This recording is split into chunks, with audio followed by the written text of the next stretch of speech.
So how did you find your manager? I mean, that seems to be tricky right now too.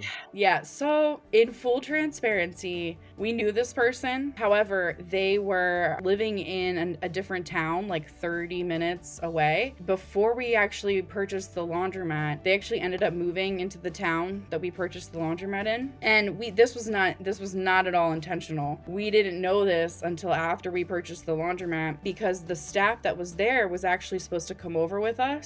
We had conversations with them as part of the due diligence and said like, hey, here's what we'll offer you. We raised their wages. Like we had a meeting with them. Like we were very transparent. We're like, we're not changing your shifts. We're not changing anything except you're just getting a raise. So, but turns out the one person wanted to retire. So that then created the opportunity for us to bring in somebody with just a little bit of a different experience, a little bit of a different style in terms of like customer service. Yeah, we were like, okay, this is perfect. So it was, again, I feel like it was a little bit of fate. If this wouldn't have worked out and she wouldn't have wanted to come on, I would have just hired somebody from Indeed, which can be a challenge. I'm hiring right now for actually 3 locations, which it's difficult, but I think you just have to keep trying and putting yourself out there, and hopefully the right person will come along. And I will also say, make sure you're paying people a livable wage, because if you're paying them, $9-10 an hour, I know California is a totally different scenario than Pennsylvania, but our minimum wage I think is like $7.25.